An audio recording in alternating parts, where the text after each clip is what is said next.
At Ritual, we know what goes into a magical holiday season. The potluck planning, the gift giving, the spreadsheets. This new year, take a moment for yourself with simple, daily rituals that help you put your foundational health at the top of your to-do list. Rituals Essential for Women 18 Plus Multivitamin is a clinically backed multivitamin featuring 9 high-quality key essential ingredients to help you fill key nutrient gaps in your diet.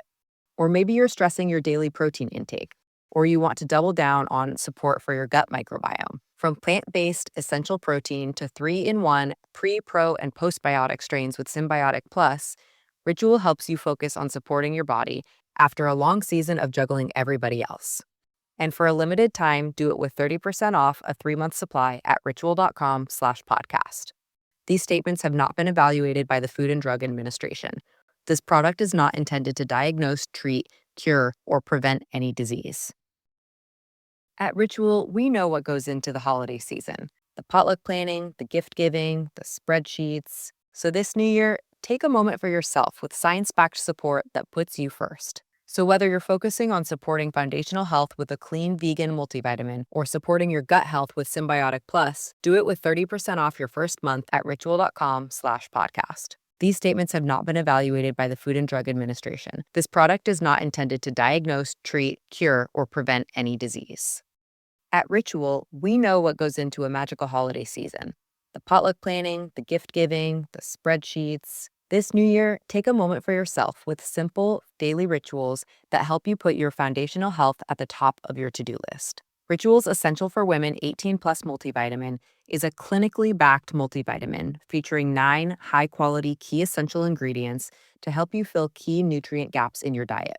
Or maybe you're stressing your daily protein intake, or you want to double down on support for your gut microbiome. From plant-based essential protein to 3-in-1 pre, pro, and postbiotic strains with Symbiotic Plus, Ritual helps you focus on supporting your body after a long season of juggling everybody else.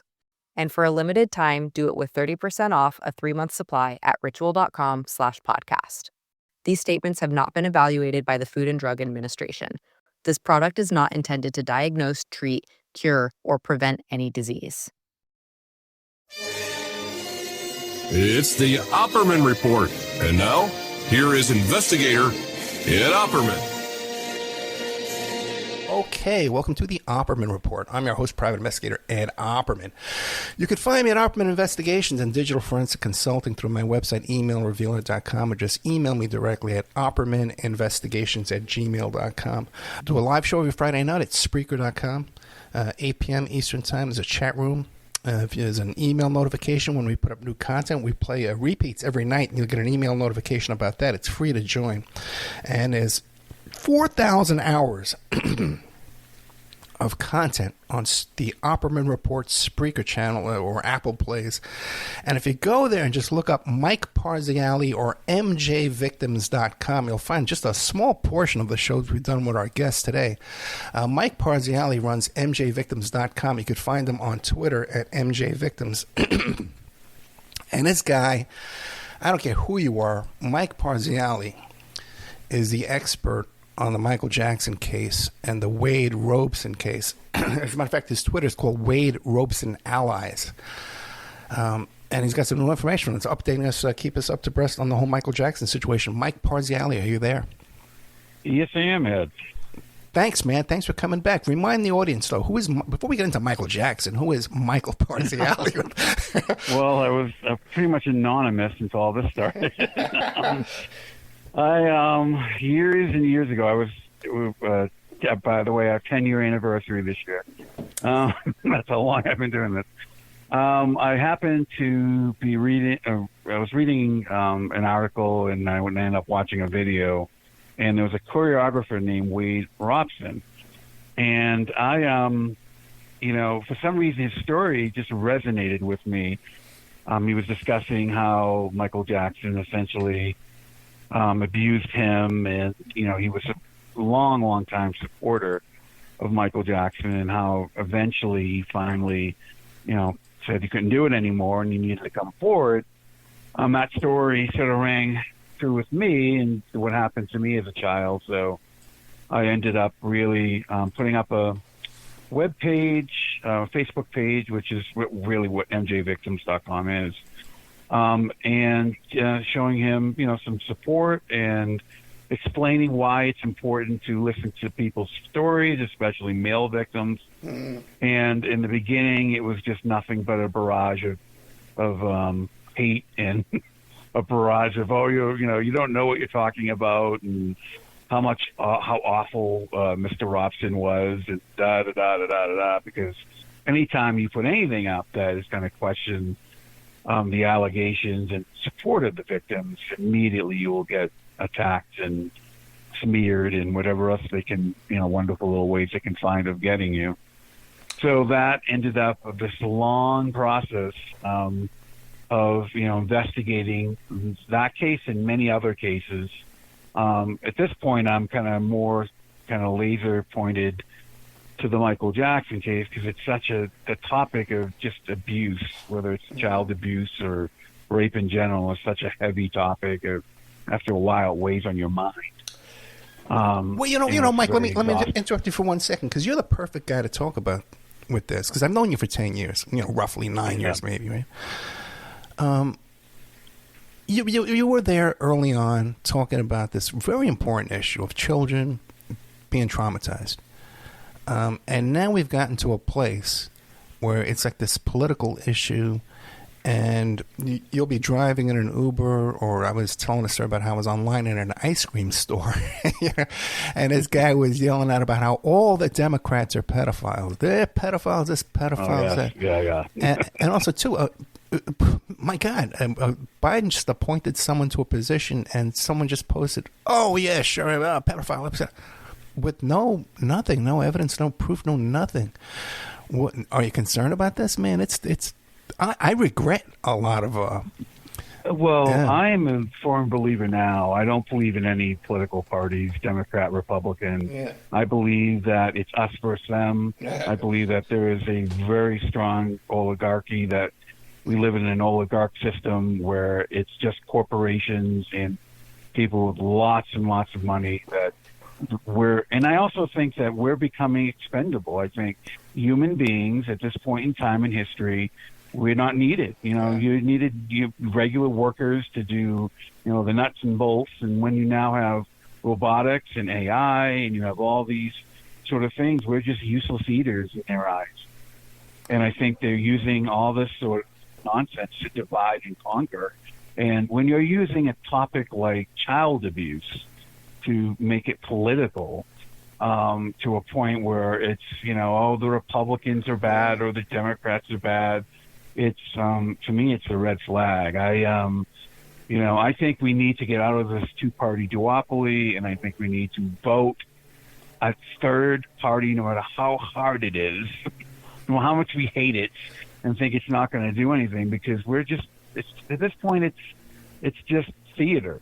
They're all these things I hear, it's just nothing but, yelling in the wind theater. I just, and it is concerning, and it is rather disgusting. And,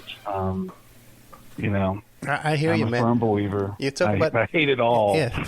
The American worker is disposable. And just like this week, I was on the phone with my credit card company, and then, of course, it's outsourced, and I can hear a rooster in the background. So they're paying this poor woman $1 a week, $10, $25 a week, and barely feed the rooster in the background. Anyway, it's scary. It's very, very scary. It is, man. And, I thank you, man. You've been out there in the trenches for 10 years, and it's not easy work, especially with the Michael Jackson crowd. Now, with all the opposition you get from this intense bunch out there, what do you make of them? Are they well-meaning? Do you think they have the same kind of interests, or they're just blinded? What do you make of that bunch? I think there are some that are. I think that there are some, people who believe that Michael Jackson is innocent, and that they feel that they, almost the same way I feel about, Wade Robson or James Safechuck or any of the accusers, that they are trying to stand up for somebody where there's a massive injustice. But I also think there is a group of people, because you got to realize for them it becomes a community. when you're sort of talking or supporting the victims, there's a much smaller community, and especially in this case. But if you are supporting Michael Jackson, he has, a billion fans worldwide. And then even if there's a small percentage of that billion, still going to be a huge number that are going to just never ever want to believe that he would do something like this. And then on top of it, you'll have people that, and I think I mentioned this like in the first show we ever did, these people, a lot of them that are really hardcore, feel disenfranchised. So I was reading something today discussing, there's a new documentary that is going to be like a rebuttal to another documentary. But one of the comments on it was that the person that's doing it, and they asked, well, why are you doing this? And he says, well, I understand what it's not, what it feels to be an outcast, and what it feels to be someone whose work isn't appreciated, whose art isn't appreciated. And they then sort of internalize that and think, well, that's exactly what happened to Michael Jackson, not realizing that their story has nothing to do with Michael Jackson's story. Just like my story, even though Wade Robson's stories encouraged me, it has nothing to do with Wade Robson's story. I mean, it's and people don't tend to grasp that, especially when they're that fanatical. It reminds me of the West Memphis 3 supporters, the same thing. Oh, well, I was outcast. I was an outcast in high school, and I wore black, and I was teased, and so that must be what happened to them. Watching enough more information? That's so, it's the amount of evidence that was out on that case, and you covered a lot of it. Yeah. It's like, I don't know what we need anymore. Do we need just like, does everything have to be on videotape? Does everything have to have, this, DNA to the point of, there's no questioning. It's just unreal. Well, the funny thing with that is Eccles comes right out now and admits, oh, yeah, it's all a cult. It's all black magic. Oh, yeah, I'm doing sigils. Oh, yeah, I'm doing Crowley. I'm a big fan of Crowley. But the fans are still saying, oh, you believe that? He's just wore a black T-shirt. He was a goth kid. What's wrong with you? But wasn't he interviewed too? Wasn't he interviewed? I forget who by, and he admitted it on camera. Oh, it was like an interview by some. I don't know if it was, one of those, tabloid hosts or whatever. I forget who it was back in the day, but I could have swore he said, yes, I did. Well, I don't know about that, but I predict that one day he will admit it and say, yeah, and it was my black magic that got me out of prison. I believe I'm serious. I think he's that much of an advocate for it, Anyway, let's get back to mjvictims.com. Mike Parziale, what is the latest update in the Robson Safechuck civil cases, which I believe have been going on since I met you, right? 10 years? Yes, since 2013. They finally have, I think the justice system has finally caught up with their claims. So originally, Wade Robson had come out in 2013, and it was a case against the estate, and then a second case against the corporations. And then shortly after, James Safechuck basically filed the same, not the same cases, but very similar cases against the estate and then the corporations. What happened was the estate one was dropped pretty quickly because he had lost his window of opportunity to file a claim against the estate, and then at that point, they then had to go after corporations, and that's where a bulk of the trial has been going on, where it kept on getting thrown out. I think this was now the third appeal. On the first two, the trial courts could not reconcile the fact that Michael Jackson was 100% stakeholder in MJJ Incorporated and MJJ Ventures. So because of that, the argument was well, because he was the sole owner and there was nobody above him, there was nothing that any of the underlings could do to stop him. That there was, they really weren't going to go up against the owner and report him for whatever, abuse they thought was happening. And that went through, like I said, about 2 trials. And what's funny is that during those, setbacks, the Michael Jackson estate didn't say anything about the facts of the case. They focused on the standing. They didn't talk about the merits. So now, finally, after all these years, very recently, in the last 6 months, there was 3 appellate court judges in an appellate court that ruled, look, we understand that he was the 100% owner of these corporations, but to say that no one had any responsibility or duty of care that would not be a sort of a precedent that you want to set, and it would be a perversion of justice.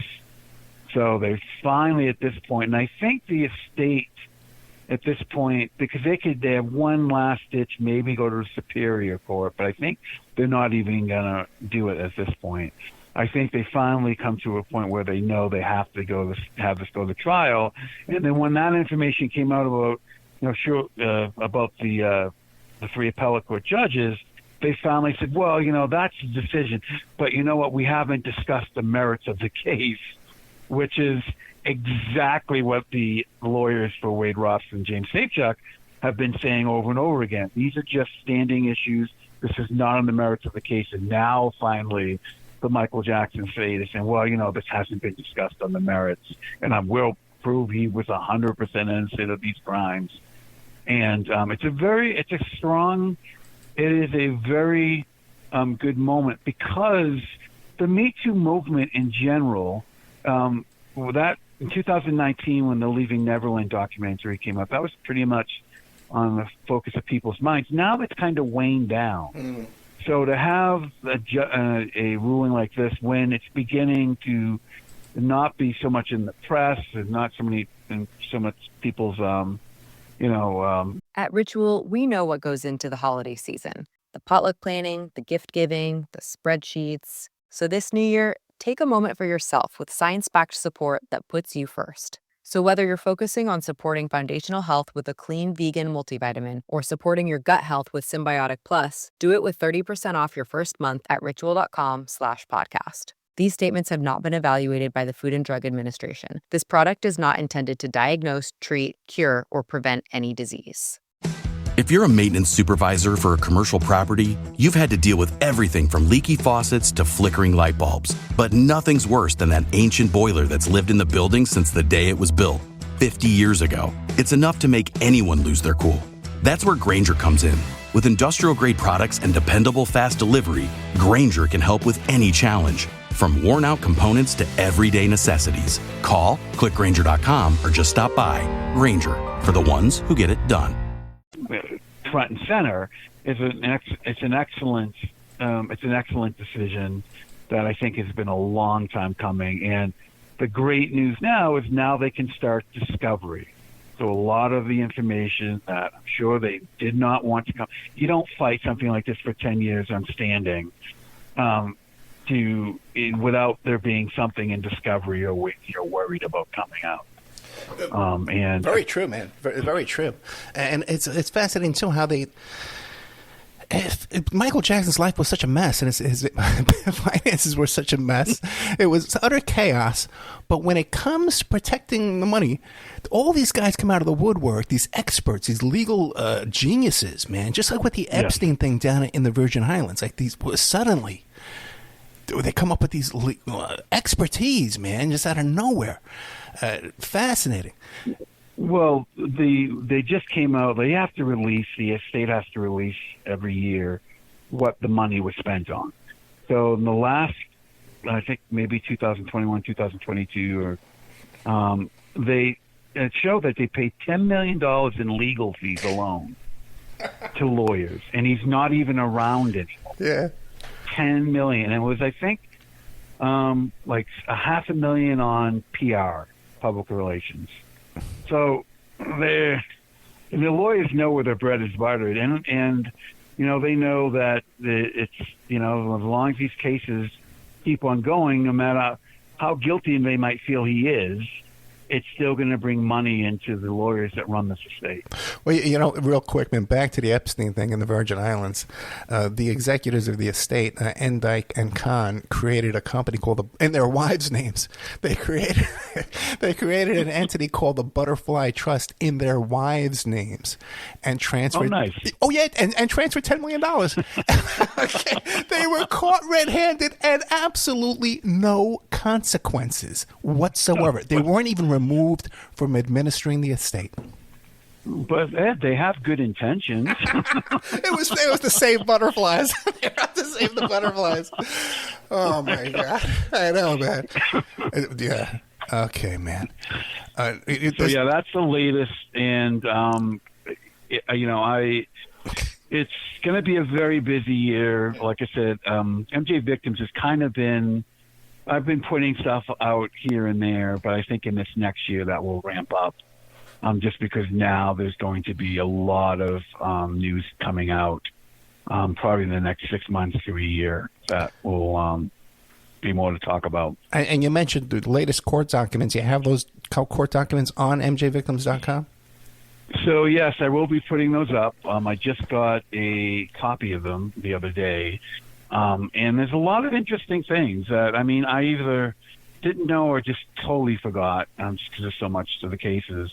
But one of the interesting things that was discussed was Joey Levine, who was the head of security, was discussing the routine, how Michael Jackson would go into, like, when he would come back with his limousine, there was a protocol that they would have him stop at the gate, and then security would walk around the car to make sure that nobody had him at gunpoint or nobody was trying to, get in Neverland and have him, that he was in jeopardy or something. And that protocol quickly died down. It didn't get used anymore. And what was happening was there was a new protocol, and that was he was to come in, and a lot of the security measures were dropped, but his sort of coming in still wasn't unnoticed, and they were finding that they were like he would come back at say 10, 11, 1, 2 in the morning, and there was all these like 2 or 3 children, or maybe one child, in the limo with him, and in some cases the child was like instructed to like hide like under a seat or not to be seen. And the person who was running the estate at the time, she was the one behind a lot of these new protocols. And she was also the one that was also instructing some of the workers there not to bring their children to Neverland. So basically warning the employees, hey, don't bring your child, especially if it's a young boy, to Neverland, as well as the security being now brought down. The other thing that was rather interesting... Stop for a second. Where is this coming out? In depositions? This Levine, is he doing interviews? No. Well, I don't know. Maybe. I don't know if she's been called, because a lot of them have been named as unnamed co-conspirators. Oh, really? Yeah. That they might even be brought into a civil court. So I'm thinking that they might be, unnamed for right now, but they might be called in as witnesses to, to give this information. And then some of it was from people that were already testifying in the 2005 trial that Tom Mesereau was, the problem with a lot of these people that work for them, they either told their story to a tabloid or they went into a lawsuit that failed. There were 5 called the Neverland 5 that took their case. And I have one of the few video depositions that was put out by the Daily Mail of Michael Jackson being asked direct questions regarding the case of the Neverland 5 about did he molest Jordan Chandler and Macaulay Culkin.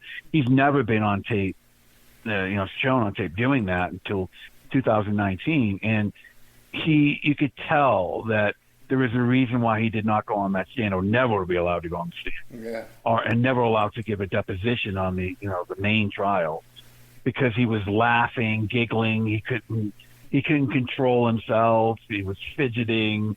They were asking him, did you ever molest Macaulay Culkin? He's sitting there laughing and giggling and holding a magazine up to his face. And I'm thinking, well, this is the person that all these people are putting their faith in, that can't even give a straight interview when a lawyer is questioning him about these allegations. That it's not even about. It was about the security guards from the Neverland Five. So it wasn't even about the Jordan Chandler case. It was bizarre, to say the least. And do you have that video up at mjvictims.com? Yeah, it is on there. Oh, I'll check it out. Yeah, mjvictims.com. Yeah. Yeah. Then, like I said, the Daily Mail was the one that put that out, and I constantly refer to it because I say, well, he hasn't had a chance to defend himself. He's no longer with us. I'm like, guys, you don't realize that the lawyers now they're in a much better position, that they are defending him and they don't have to deal with his antics. Let me ask you a quick question. Remember that website, All That Glitters, and it had Jordy Chandler's father had all the transcripts of the conversations with Pelicano. With Pelicano. Yeah, the uncle for. Yeah, is that stuff still available? Anybody archive that? No, I looked for it. I've tried to search for it. He didn't put much in his book. Raymond Chandler is the one that put up, which is the uncle. Yeah. Of Jordan Chandler, and Evan Chandler was the father, and he got a lot of that information from his Evan Chandler. And some of it's in the book, but not the stuff he put up on that website. Unfortunately, even the Wayback Machine, you can't find it. Yeah, see, man, that doesn't happen by accident. Somebody got paid to remove that. You know what I mean? Because why wouldn't that be out there? Which I agree. I've seen that game before. But if you listen to those old transcripts, man, they're negotiating to get the kid back. Okay, well, Pelicano was trying to get the kid back to Jackson is one thing, but they talked too about how he would cause chaos in the house. Like if it was, he wanted everyone in that house to know he was molesting that kid, and he would do this big dramatic. It was time to take a pill. It was this big dramatic thing. Oh, Michael Jackson has to take a pill. Oh, it's time for his medicine. It was like this whole big word. This. Scene, this dramatic scene, and when you mentioned the video of him being like that, like he just can't help himself, It's just really strange, and that's not the only. All the houses, anyone he's ever touched, and I don't mean it physically, but anyone he's ever been around in his orbit, he was the center of attention. Yeah. And I've said it before. I believe Michael Jackson, not just with children, with almost everybody, was a collector. He had people for certain things, and when that person's usefulness ran out, he would dump them. And he would say, oh, you're the most wonderful person in the world, to whatever the, prince of, in Dubai was. And then when he didn't need him anymore, okay, well, I'm done with you. I'm going back home. And he did this with so many people. Okay, another quick question, too. You mentioned the Daily Mail. Do you have any information about Catch and Kill, where, these tabloids were running interference for Jackson? No, I don't, actually. Okay. And what about, it came out recently, the Menendez brothers, it came out that their father was accused by one of the Menudo kids. Now, the Menendez brothers, has it come out that they went to that they used to go to Neverland? No, it's not. That hasn't come out, but I thought there was a connection, especially because of Menudo, that I think there was a connection between... There's 100% connection. There's 100% connection. I got to tell you this off the air, okay? I don't know if it's out there or not, sure. But there's a connection. Okay. Well, that's a very sad story. I mean, no kidding. They railroad. I mean, didn't they have like several trials, and then the first trial or the second trial it was a mistrial, and then they finally barred the information about the child abuse, and then they ended up getting convicted. And it's like, but back then, people weren't taking it seriously enough. Back then, especially with male victims, people couldn't fathom that a father would abuse their son, especially a successful person like him. There's a lot of money, too. They want to protect that image, too, of Menudo, even at that point, and these other, whatever else was going on with that father, yeah. when you have a band who has to age out, Yeah. that itself should be a red flag. When you have a band that, the person just isn't happy enough and greedy enough to get, like In Sync, they took all their money. But it was one generation of In Sync. They didn't have multiple In Syncs. Yeah. This was something that it was financially too. They said they got paid nothing, that they were almost like indentured servants, and that they were passed around. Lou Pearlman, and he actually did a reality TV show, which was, barely. Is he dead now? What's going on with Lou Pearlman? Yes. Yeah, Lou Pearlman died, and once after he died, there was a very, very softball documentary done where they talked about Lou Pearlman and, financially what he did to these boy bands, and they touched on his inappropriate behavior just a little bit, and then they sort of backed off. It was Nick Carter who had mentioned something going on with the Backstreet Boys, and then Aaron Carter, who's no longer with us, he actually came right to Lou Pearlman's defense. Oh, really? And said, yes, he said, well, you got to realize he made us, and he was the one that, basically gave us the lives we have now, and blah, blah, blah. And it's Stockholm Syndrome. It's, people just, they begin to identify with their abuser and like a victim of an alcoholic, and they don't want to, a child of an alcoholic, and they don't want to admit that, wait a second, there was something seriously wrong here. Yeah, but a lot of these cases, too, the settlement is an annuity. They're getting a payment every year. So, and then you tell them, hey, listen, if I go down, there's no money next year. You got to come to my defense. That's true. You got to come to my defense quickly, or the gravy train. You want to kill the golden goose, right? Yeah, and we've been behind the scenes. You and me have been kind of through that a little bit too. At Ritual, we know what goes into the holiday season: the potluck planning, the gift giving, the spreadsheets. So this new year, take a moment for yourself with science-backed support that puts you first. So whether you're focusing on supporting foundational health with a clean vegan multivitamin or supporting your gut health with Symbiotic Plus, do it with 30% off your first month at ritual.com/podcast. These statements have not been evaluated by the Food and Drug Administration. This product is not intended to diagnose, treat, cure, or prevent any disease. On another situation, but anyway. Menendez Brothers, what about now? There's a new Michael Jackson documentary coming out, pro, con, what's going on with this?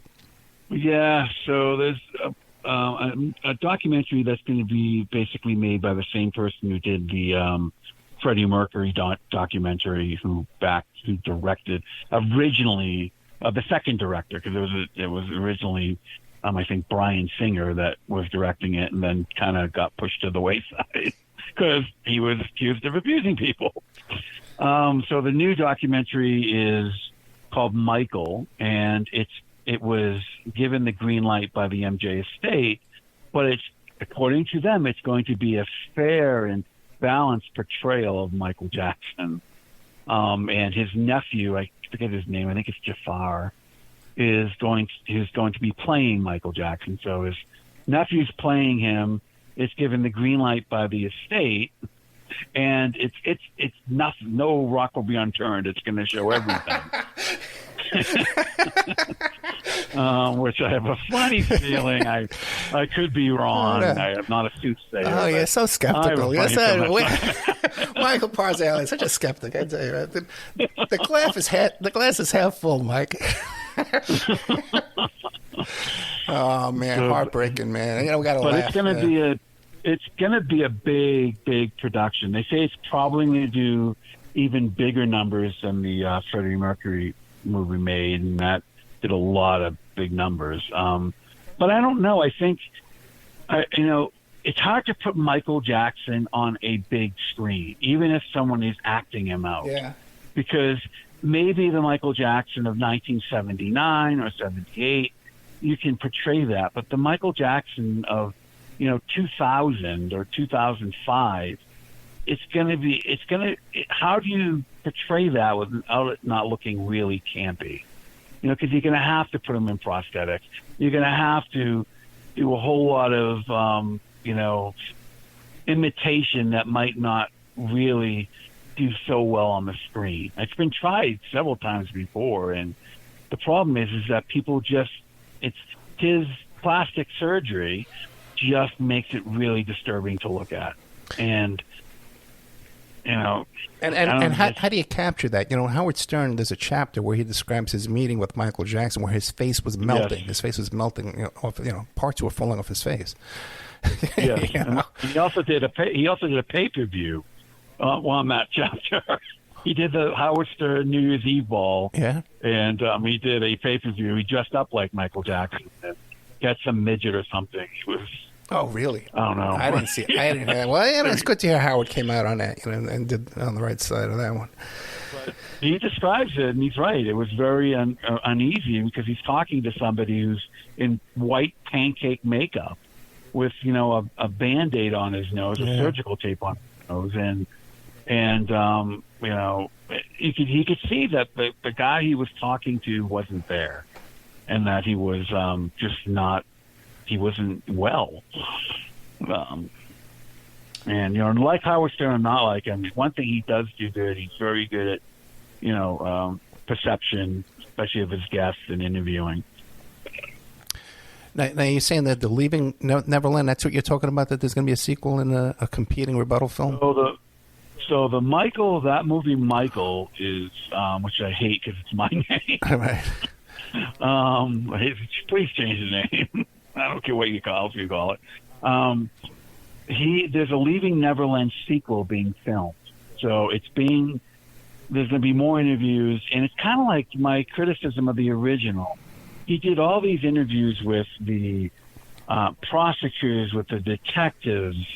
He did a really deep dive in the first Leaving Neverland, but didn't put any of that out in the movie. So I think some of that's going to be that footage that wasn't put in the first movie. And then the second part is he's filming these cases that are happening right now.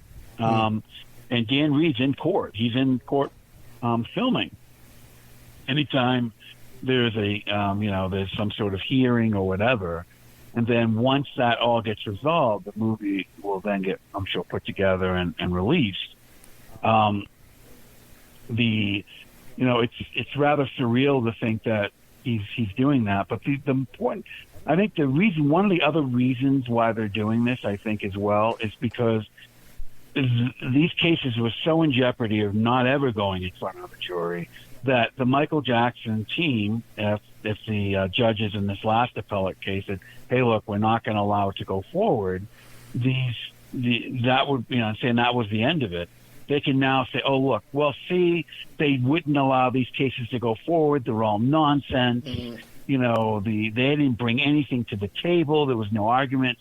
So at least they can film them and say, "Hey, look, you need to see what actually happened in these courtrooms and why these cases were being denied, and that they're not being heard on the merits." But now that it looks like it is going to go to trial, it will be a much even better documentary, because now you're going to hear a lot of the information that was maybe a lot of people don't know, because they could only put out so much in Leaving Neverland, obviously, because of there was an ongoing case. Now, Leaving Neverland, that was the one with all the controversy about when the train station was built, and is that the whole thing there?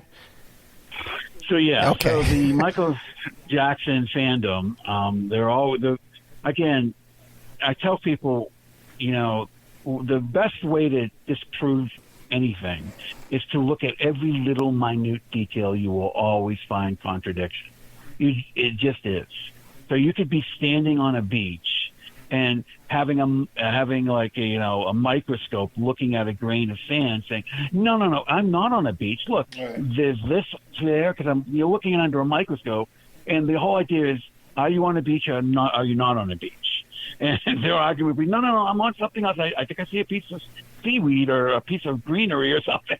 And that's what they do. They look at the micro versus the macro, because the reality is we're talking about stories that happened when these guys now, Wade Robson's 40 and James Chuck is 45, that happened when they were children. I mean, there's going to be inconsistencies. There's going to be maybe a thought, okay, well, it was in the train station. Well, Michael Jackson also had an upstairs room that had just regular trains in it, just regular like Lionel trains in it. He could have been confusing it for that. or maybe there was a train station that was built because, according to one of his photographers, there was a train station that where he was not allowed to film because the permits had not been approved. And so maybe there was a one and it ended up having to get knocked down or whatever. I mean, who knows? Yeah, But that's right. what they're hanging their hand on. When I was looking into all that, I kept being told a lot of stuff happened on that property without permits being approved. And I pulled every single permit. I pulled every single permit, every single architectural sketch, everything. I think I even sent you the whole file, right? No, Okay. that would be nice. That would be wonderful. I got that. yeah. And or you might have to log in, but I have the login for it. Okay. Now, Sure. And when the question, the architectural drawings in question appear to have stamps and dates on them that no other documents have. It's Oh, really? Yeah, and it's my opinion that those were inserted, and that the official records, I forget what it's called at the moment, but the recorder's office, they were inserted in there, which is easy to do. That's a small town. He had a lot of power in that town. I can believe it. Yeah. Yeah, I can. I mean, all these millionaires, and essentially, there's, they always, their rule of law is, it's better to ask for forgiveness than to ask for permission. So, But also, too, like building inspections and building code, all that stuff is notorious for payoffs and, to get the permit, and then get things approved. All that, it's notoriously corrupt. So I could just imagine in that town. But in the public, what's the perception of that? Was it built on time, or they're saying that it wasn't? well, we don't know. I mean, Yeah. if you're going by those permits, it's saying that according to his allegations, the abuse would have stopped 2 years prior. So he's saying that James Safechuck was saying he was abused in the train station. Right. There was like an upper level, I think, with a room or something. He was abused in the train station, and they're saying, well, it wasn't built. How could it be abused in a place that wasn't actually even there yet? And it's really hard to get pictures of the time window that you're kind of trying to look at. But his own photographer, Harrison Funk, who was interviewed before any of this train station stuff had even come out, and before I think even Leaving Neverland came out, was asked about what was it like, being Michael Jackson's photographer, and and he talked about how he was doing this, I guess, spread, or maybe it was Life magazine or something like that, and he was to film all of Neverland, but he was told specifically, do not take pictures of the train station, because they put it up without a permit, and they don't want that to be in the big spread that they were doing.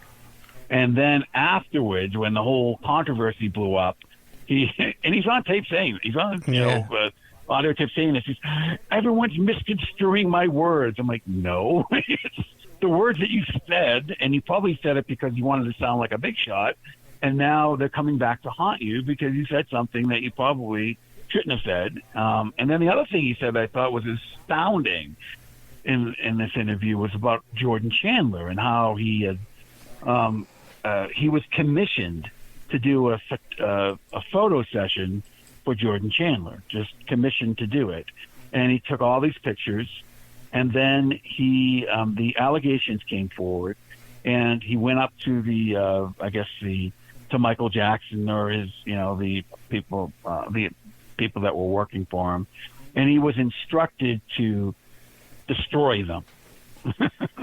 So this is before this even got into a civil arena. And this is right before, right after the allegations were made, he was told to get rid of the picture.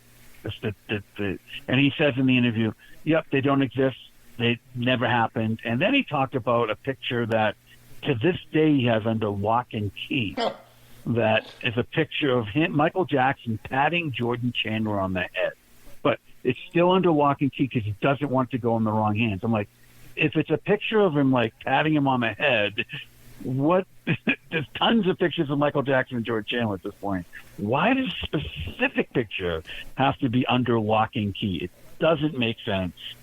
So that's the whole part of this case. The trial that's going to be happening is really going to be on the people that sort of facilitated all this abuse, that basically, got the plane tickets and set up the limos and set up the children being put into commercials and videos, and all these things, and the opportunities that were all there that they missed continually, over and over and over again.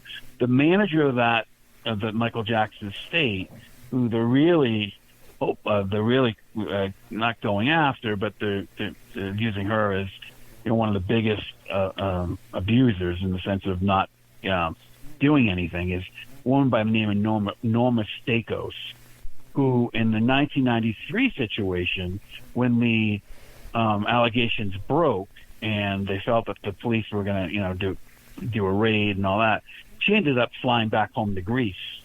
And then when everything blew over, she flew back and resumed her position. So obviously she was told to leave. You might be questioned. We don't want you giving out any information, and then got sent back. And demanded, once she got sent back, actually, even when she was away, it was reported that she was demanding large sums of money to take care of her. So there's probably a lot of information that woman has. Well, Greece can be very expensive, especially during the springtime. Yeah, well, they sent her back, but she's another one that's a big player and saw a lot of things. And she was the one that told staff not to bring their children. Oh, wow. To don't bring, especially if it's a young boy, do not bring it to Neverland. Do not leave them alone with Michael Jackson. So that's a pretty damning piece of information. Yeah, those Greek salads can be expensive. Now, what about did Chris Tucker? Did his name come up in all this? Casey Gain McGallagher just did a YouTube podcast about Chris Tucker and Epstein being Kevin Spacey being on the plane at the same time, and also him running a taxi. Well, you would for Michael Jackson. The first time I heard about Chris Tucker and Michael, you had mentioned it. You were talking about how he was on the plane and how he essentially shuttled Michael Jackson in a plane. I got him. No. The boy, Gavin. Oh, really? When it came out in the press, the thing about Gavin and Michael Jackson, immediately Gavin was scooped up in Tucker's plane. And then Tucker testified against Gavin, saying, "Oh, there's a shady family, and I saw suspicion. I was suspicious the minute I met him." Yeah, I'm sure he was. Was he suspicious when he met Kevin Spacey? Was he suspicious? He was suspicious when you were going on Epstein Island and seeing all the, all the young women that were basically being. By the way, wouldn't that be a great cross-examination for Chris Tucker? Hey, you were suspicious when you saw this kid. Were you suspicious when you went Epstein? Where were your spidey senses then, bro?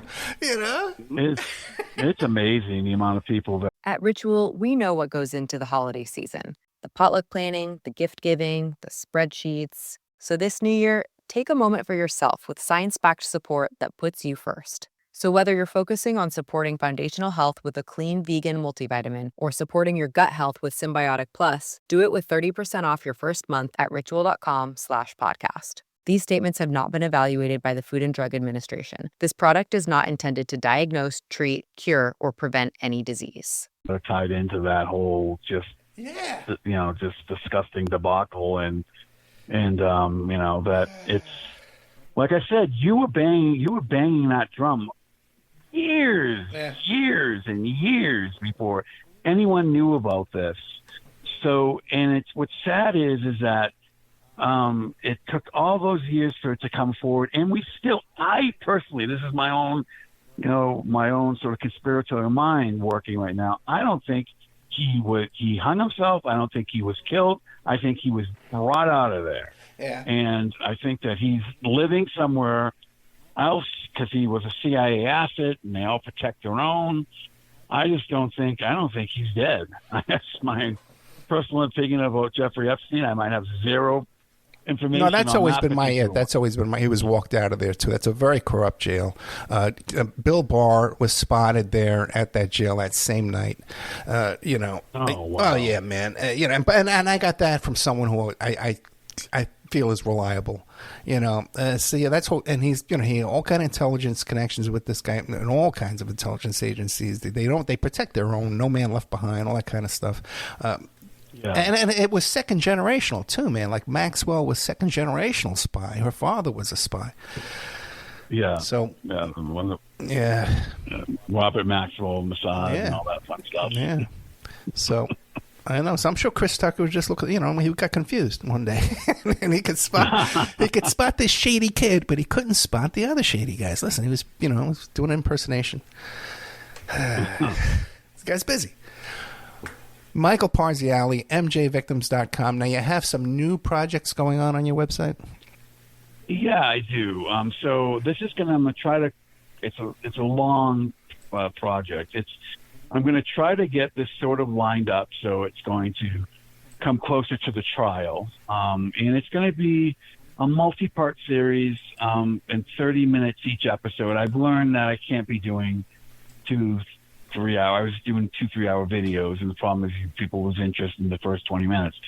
I'm going to do very just small little bite-sized sort of videos that will start from the very beginning. Now, people don't realize with Michael Jackson, it didn't start in 1993, and that his behavior, I can bring it all the way back to 1976. And he is on camera admitting this. So for people that say, oh, this never happened, and the person that he's discussing admits this, and he was the Martin Bashir interview, Living with Michael Jackson, everyone focuses on Gavin Arvizo. They're sitting on the couch and Michael Jackson was holding his hand and all that. But there was a more telling part is when Martin Bashir asked him about his first love, his first, like, when he, love. And he talked about how the first experience he had, it was with a female, and she brought him, he invited him over, and then brought him, had him sit down, then invite him into her room, and then later he talks about how he's supposed to lay on a bed, and this is in the Martin Bashir interview. And then he talks about how he started unbuttoning his shirt, and he covered his eyes and said, oh, no, this is how he explained it. I'm not ready for this. I'm not ready for this. What was missed in that interview was who was the female. Well, Michael Jackson, at the time of this happening, the best I can pinpoint it, was 18 years old. So he was essentially, late teens, etc. The girl he was talking about was Tatum O'Neal, who was 12. So, but people don't understand why that's important is he's discussing this in his 40s, not realizing, well, wait a second, maybe at the age of 18, I shouldn't be dating a 12-year-old or have an interest in dating a 12-year-old. And most 18-year-olds are babysitting 12-year-olds. They're not wanting to date them or want to be anywhere around them. And that, to me, is one of the most important pieces of evidence because it shows you his mindset. It shows you the fact that he thought he was on the same peer level as a 12-year-old, and he was describing this as the 12-year-old was a seductress. She was the one that invited him over. She was the one that was leading him into the bedroom. She was doing all this stuff. And then when Tatum O'Neal was asked, she said, that's total nonsense. And she goes, he would call me incessantly for hours at a time, and the main topic of conversation was sex. Now, Michael Jackson, at the age of 18, is talking to a 12-year-old about sex. That should be ringing alarm bells left and right. Because I don't think it was just boys. I believe there's a Jane Doe that the same law firm was representing. And I think she dropped her case, or didn't really drop it, but put it on the back burner because she was going after the estate as well, and the statute of limitations had run out. But I also think the lawyers knew it's very confusing for people to wrap their brains around that there could have been little girls as well. And she had checks totaling $900,000. She had a check of $600,000 that was given to her right during the height of the 93 allegations. I don't think he abused boys. I think it was easier for him to be seen with males. That if he had a 12-year-old girl touring with him and talking about how they were sleeping in the same bed, that would have put out even more alarm bells back in that time period. Yeah, plus, if you think about the touring with the Jackson 5, the older brothers, they make no secret about their proclivities. We can only imagine groupies and stuff that was going on, and it was all directed toward preteens. And back in those days, there was no video cameras, cell phone cameras. You don't only imagine what went on during those tours. Who knows? But again, what this... No, and a lot of these rock stars and celebrities were doing, Ted Nugent and, Steve Tyler and, the guys from Anthony Kiedis from the Red Hot Chili Peppers, all were talking about how they were sleeping with underage girls. And adopting them in some cases, so. Yes, yes. But the thing is he called himself as somebody who was an advocate, who was somebody that was protecting them, who's someone who would never, ever do that. Then comes out with a story about, at 18 dating a 12-year-old and how the 12-year-old was seductress. That to me, and he also was quoted in a magazine, probably in the 90s maybe, about how he went to, I want to say it was India, it was one of the countries where there was child brides. Wow. And he was fascinated of the fact that the different cultures would allow children to get married to adults, and he didn't denounce it. He was just really fascinated by it. Yeah, and we all saw that Oprah Winfrey interview where he has the bed in the movie theater, and he says, "Oh yeah, some of the children, they're too sick to get out of bed, so I had to make a little bed for them." But Michael Parziale, and as soon as I saw that, I says, "What the hell is going on?" But Oprah, she missed Harvey Weinstein too, didn't she? She missed that, just like Chris Tucker, right? What is that? They're so distracted with their good works, man. Michael, that's what it is. He's also missing what's going on in Maui, too, by the way. Well, no, they're so concerned with doing good works and rescuing people and stuff that they just don't spot this stuff. We're out of time. Michael Parziale, mjvictims.com. If you want an OG on these topics here, you have to follow Michael Parziale on Twitter. I'm trying to pull this up. It's Friends. It should be Wade Robson Allies, and I spelled allies Allys. So people kind of spell ALIES, they won't find it. Right, Wade YS. Robson, ALLYS, and MJVictims.com. Take it to his Facebook page. Mike Parziale, man, thank you so much, man. I missed having you on, bro. Come back more often, okay? Not a problem. Thank you. Thank you, sir. Good night.